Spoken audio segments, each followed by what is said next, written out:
नमस्कार दोस्तों। आज मैं आप लोगों के समक्ष एक ऐसे शख्स की जीवन परिचय पर प्रकाश डालेंगे जिसको आप लोग सुनकर आपके दिल और दिमाग दहल उठेंगे। जी हाँ दोस्तों, सही सुना आपने। क्योंकि दोस्तों, एक 3 वर्षीय बालक 3 वर्ष में स्वयं नेत्रहीन होकर दूसरे नेत्रहीनों के लिए नेत्र बना। सही सुना दोस्तों। एक बालक जिसकी उम्र 3 वर्ष थी, अपने पिताजी के साथ, जो कि उसका पिताजी एक चमड़े का कार्य करता था, उसी की औजारों से वो अंधा हो गया था। उस शख्स ने दुनिया के सभी अंधे व्यक्तियों के लिए पढ़ने लिखने वाली बिना नज़रों की भाषा का आविष्कार किया। उस पद्धति का नाम है ब्रेल लिपि और उस शख्स का नाम है लुई ब्रेल, जो कि फ्रांस के रहने वाले हैं। तो आइए दोस्तों, देर ना करते हुए उसके जीवन परिचय की ओर चलते हैं। दोस्तों, लुई ब्रेल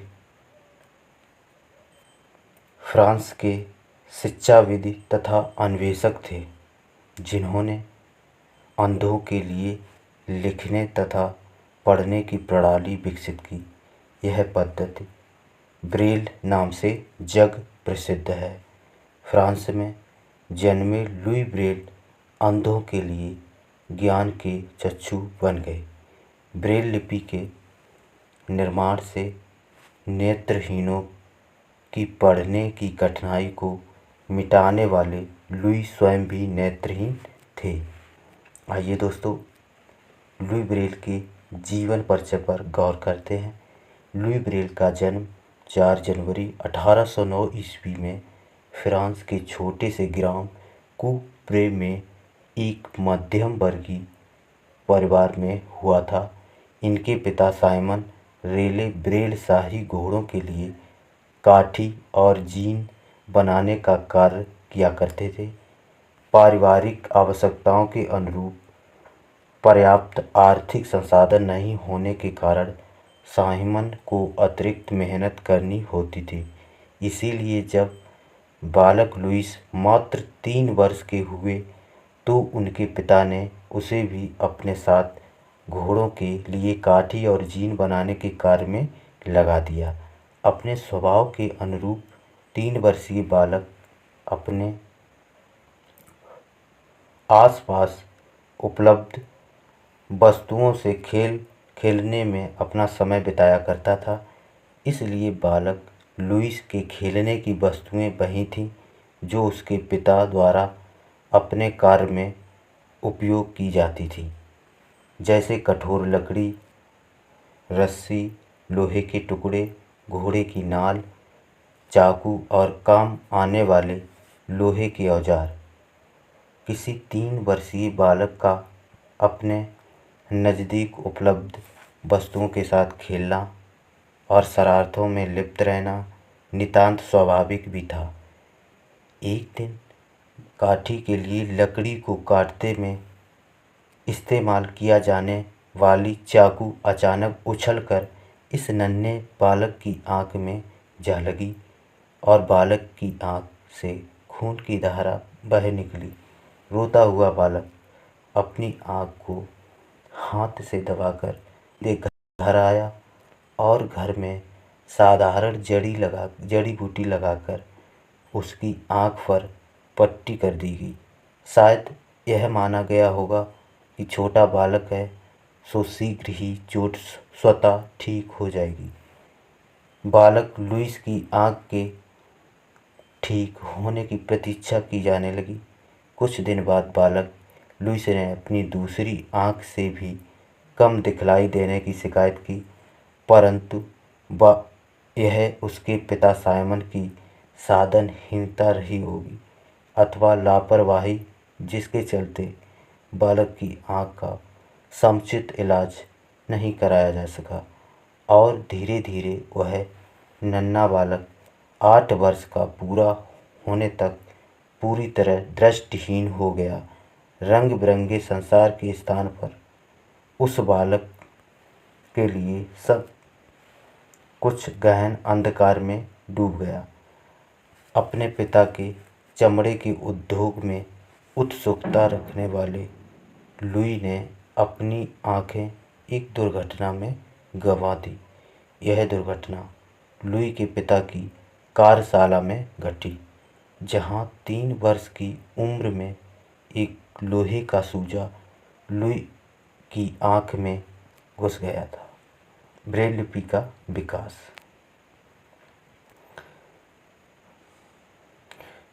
यह बालक कोई साधारण बालक नहीं था। उसके मन में संसार से लड़ने की प्रबल इच्छा शक्ति थी। उसने हार नहीं मानी और फ्रांस के मशहूर पादरी वैलेंटाइन की शरण में जा पहुंचा। पादरी वैलेंटाइन के प्रयासों के चलते 1819 में इस 10 वर्षीय बालक को रॉयल इंस्टीट्यूट फॉर ब्लाइंड्स में दाखिला मिल गया। यह वर्ष 1821 था। बालक लुईस अब तक 12 वर्ष का हो चुका था। इसी दौरान विद्यालय में बालक लुईस को पता चला कि शाही सेना के सेवानिवृत्त कैप्टन चार्ल्स बारबन ने सेना के लिए ऐसी कूटलिपि का विकास किया है जिसकी सहायता से वे टटोल कर अंधेरे में भी संदेशों को पढ़ सकते थे।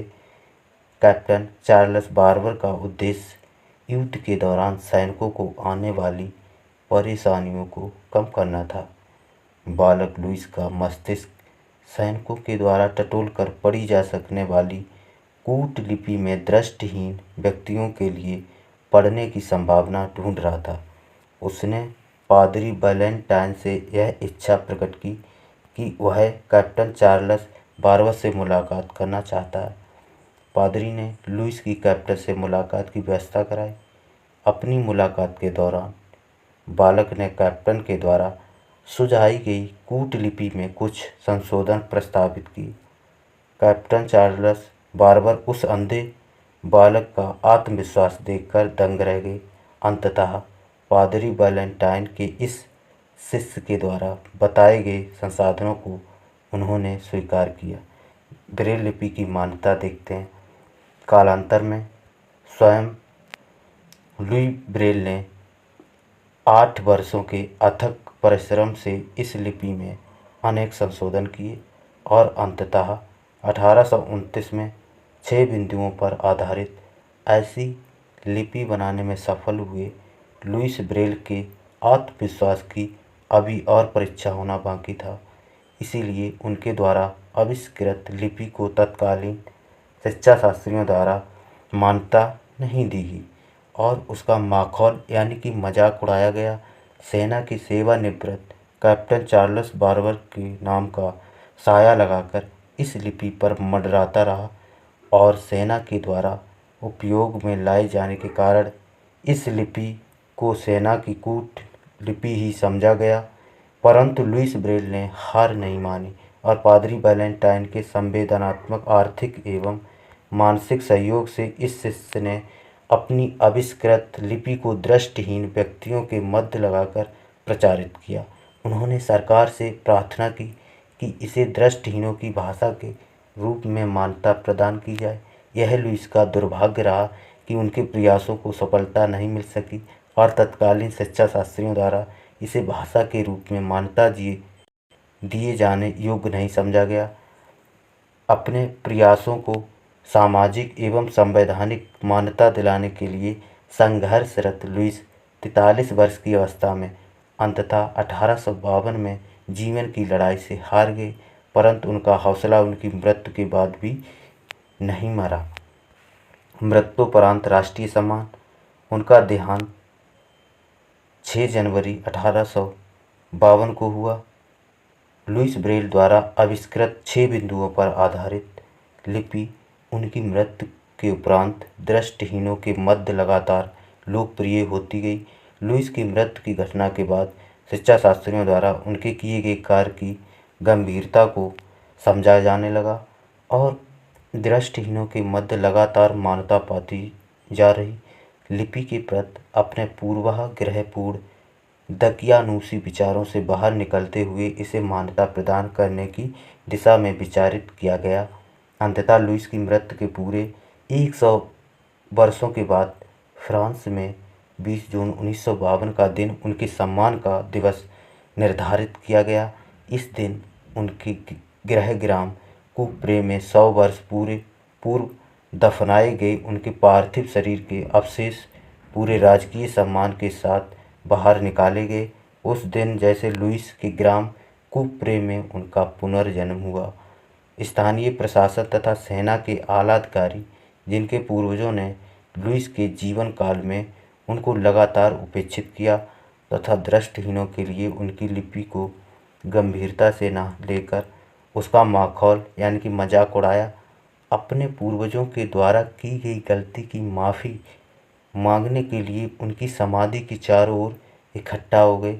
लुईस के शरीर के अवशेष ससम्मान निकाले गए। सेना के द्वारा बजाई गई शोक धुन के बीच राष्ट्रीय ध्वज में उन्हें पुनः लपेटा गया और अपनी ऐतिहासिक भूल के लिए उत्खनित नश्वर शरीर के अंश के सामने समूचे राष्ट्र ने उनसे माफ़ी मांगी। राष्ट्रीय ध्वनि बजाई गई और इस सब के उपरांत धर्माधिकारियों के द्वारा दिए गए निर्देशन के अनुरूप लुईस से ससम्मान चिर निद्रा में लीन होने प्रार्थना की गई और इसके लिए बनाए गए स्थान में उन्हें राष्ट्रीय सम्मान के साथ पुनः दफनाया गया। संपूर्ण वातावरण ऐसा अनुभव दे रहा था जैसे लुईस पुनः जीवित होते हैं।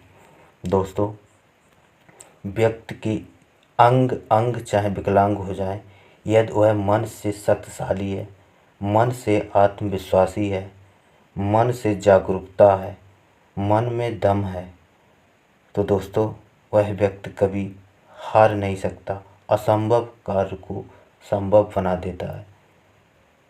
व्यक्ति हथियारों से नहीं, मन से मजबूत होना चाहिए, क्योंकि मन से हारे हार है, मन से जीते जीत। व्यक्ति युद्ध में अगर उसके पास हथियार नहीं तो हारने के चांस बहुत कम है। अगर वह हथियारों से लैस हो और मन से हार गया तो वह युद्ध में निश्चित तौर पर हारेगा। इस कहानी से हमें यही शिक्षा मिलती है कि जीवन में जितने उतार चढ़ाव आएँ, जितनी भी कठिनाइयाँ आएँ, जितने भी बुरे वक्त आएँ, उनसे कभी नहीं घबराना चाहिए। क्योंकि दोस्तों जब छाँव आती है ना तो पैर रुक जाते हैं, धूप में कभी पैर रुकते नहीं हैं, आगे की तरफ मंजिल की तरफ पैर चलते रहते हैं। इसीलिए दोस्तों कठिनाइयाँ आना पार्ट ऑफ लाइफ होती हैं। इसी के साथ दोस्तों अगली कहानी का वेट कीजिए। इसी के साथ हम चलते हैं। जय हिंद, जय भारत।